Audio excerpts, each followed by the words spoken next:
Good morning, witches, and welcome to another video on Bewitching.Bemused. My name's Tiffany, and today I want to talk about how to dismantle a spell that you don't want to undo, and also how to properly dispose of spell ingredients. Real fast before we begin, I do want to say Happy Yule, because that is happening tomorrow if you're tuning in on the day this is released.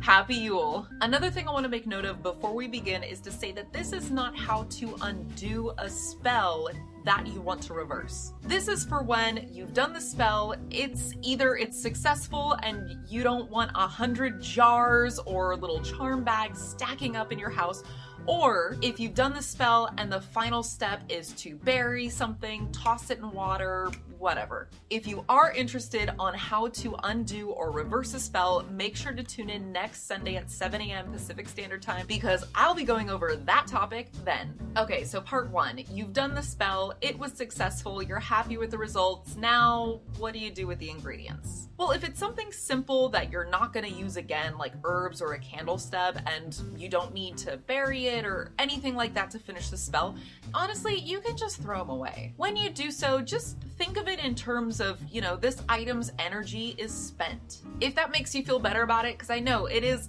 a little bit awkward, like, hey, herbs, thanks for the help, bye. If it's something reusable, such as a jar, a crystal, a tarot card, someone's picture, look, all you have to do is just cleanse it, cleanse it as a reset, and then charge it up and it's good to go for your next round. Yeah, if it's a jar or a spell bag or something like that, you might want to give it a good wash and then a magical cleanse, but it just kind of depends on what it is. Now, if you need to dismantle something like a jar or a bag, again, it's still pretty simple. Take the jar or the bag or the box, whatever it is that you used, with everything still inside of it. Now, I like to do this on a new moon, totally up to you. That's not a requirement. And I like to light a candle. I keep it a white candle so it's nice and neutral. Sit with the item and meditate on the spell that you cast using this. Think about the steps that you took when you cast the spell. Meditate on the magic working, what the final results were. And then visualize that result carrying on. Just continuing on no matter what. I recommend you say something at this point. I like to say, although without a source, my spell stays its course. Just say it a few times over and over again, and then go ahead and open up the item. Start pulling out the contents inside one by one. You can continue repeating that phrase or whatever phrase you came up with, or as I usually tell you guys during spells, just speak from the heart how you want this magic to keep working. Once everything is out of the container, lay it all out in front of you, hover your hands over it, just feel the energy coming off of them. You don't need to send energy into these items because you are not charging them up right now. Instead, what you're going to do is feel the energy radiating off of them. Draw that into yourself and then send it outward once you feel ready. You can do that with a big clap. You can do that by, blowing it off your hands or just blah, whatever feels right to you. And then at that point, you can go ahead and extinguish your candle. And then with those items, you can either toss them out or you can cleanse them and recharge them later. Simple as that. I guess my only advice here is just to make sure that the magic stuck. Like, if your magic started a chain of events that are leading in the direction of what your spell was trying to manifest, keep it together a little bit longer. Just let it land and let it stick. If you wanted a raise, you were offered the raise, but you haven't seen it in the next paycheck yet, just wait until you get the paycheck. Wait until the first day of the new job or promotion. Wait until you're officially moved into the new house. Just give it a little extra time. But typically, once that happens, you're good. And in cases where the spell didn't work and you're like, all right, this box has been sitting on my shelf for 6 months and I just asked for like a little tiny thing, then yes, go ahead and do this same ritual that I just laid out for you, because you never know what's working behind the scenes. But at that point, yes, I would recommend that you probably, if you asked for like a small thing, probably redo another spell.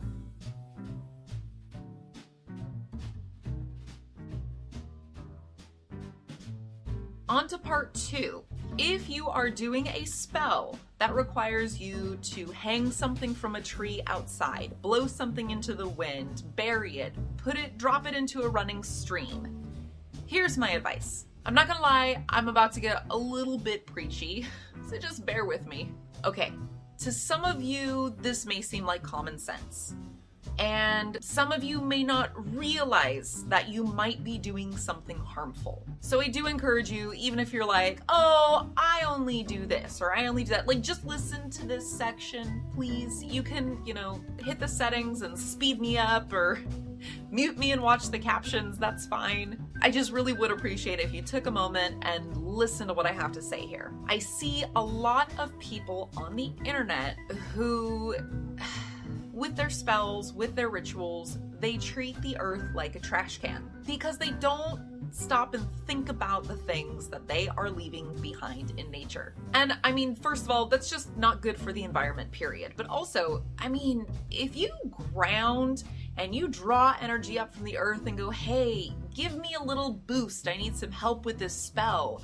And then at the end of that spell, you go and like pollute something, or you leave something behind that an animal chokes on, you really think the earth is gonna help you out with that spell? Or any future ones for that matter. And I really don't mean for that to sound condescending, but I see so many posts on the internet that people leave things behind that I get the feeling they don't realize what kind of harm it can do. So, if a spell calls for burying something, no glass jars, no paraffin candles, they do not break down. Nothing that if an animal digs up, it will choke on or strangle itself in. Nothing that isn't biodegradable, and nothing that will leach into the soil. If you're not sure if something is biodegradable, look it up. Google is a great source for this sort of thing. Is something biodegradable or environmentally friendly? And that's by no means the end of the list. So you don't want to dump an ammonia jar out in your yard. Be aware that glass can break. And then that glass, even if it's buried deep down, it's still a hazard to animals. Just think about what ingredients you're using and who could potentially come across it or what it could potentially do to the earth before you use it. If you absolutely must use one of those items, just take a plant pot, fill it with soil, and bury them in that. Trust me, it works perfectly well for those of us who live in apartments and don't have yards and have to use that anyway. There are also plenty of alternatives. Instead of regular bleached paper, you can always use toilet paper. I recommended that in my sigil video. Use natural candles, something like beeswax. If you absolutely need a container to put something in, well, first of all, you could use a plastic jar, put it in your own yard, mark it with a brick or rock or something so you can dig it up later. Or you can use something that will be biodegradable, such as a toilet paper roll, or one of those little seed starter pots, which are great because those are designed to be buried, be safe, and break down over time. Now, when it comes to working with bodies of water, I have seen spells, like in published books, that say, oh, and just toss these coins in the water. No, don't do that. You know when people go fishing and they use those bright, sparkly, shiny little doodads, I forget what they're called right now, to catch fish? Yeah, fish will eat coins. It also has an effect on algae growth, and you just never know what all is contaminated on that coin that you are now throwing into water with living creatures in it. And at the end of the day, that's just straight up littering. I also see a lot of spells saying to throw flowers or flower petals in water. Now, this is great if you grew that flower yourself.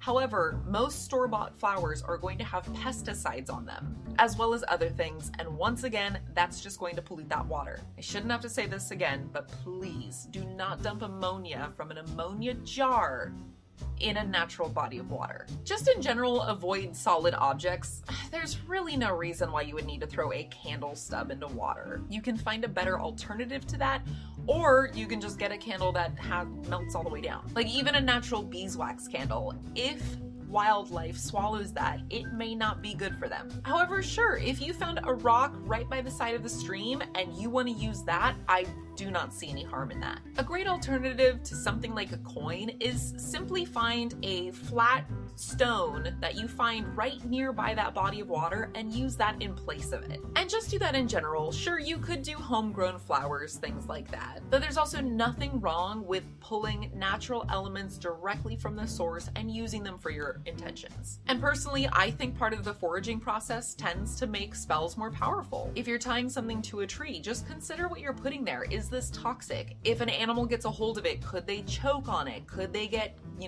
tangled up in the string that I'm using to hang this with? When it inevitably falls off the tree, will it break and be dangerous? Will it pollute the soil beneath it? Just consider these things. And also, please don't nail things into living trees. Don't carve into them. It's not necessary. There's always alternatives. I think my biggest piece of advice for tying things to trees, releasing things into the wind, tossing things into bodies of water is just to forage for your own items and use those. You can write onto a leaf or take a twig you found on the ground, carve something, a rune, a sigil, your petition into it and release that into the body of water, or bury it, or whatever it is that you want to do. There are so many alternatives out there. You don't have to put out things that are dangerous, things that are going to pollute, things that have pesticides and other chemicals on them. Just take that advice into consideration. All right, make sure to tune in next Sunday. That is when I will be instructing you on how to undo a spell that you might regret. If you enjoyed this video, make sure to hit that thumbs up button. And if you're not already subscribed, welcome, please do so. And hit the notification bell so you are told when I put out new content. Here is my Instagram and email address. Please feel free to reach out, contact me at any time, and jump on that Instagram if you have an account. I do want to start using that as a place to take polls and to, if I'm gonna do a Q&A video, I want to collect questions. I also want to start just getting more active on it in general, so I'll be starting to make more announcements over there, and you know how it goes. So I will see you over there. In the meantime, I hope you all have a wonderful Yule tomorrow, and I'll talk to you all soon.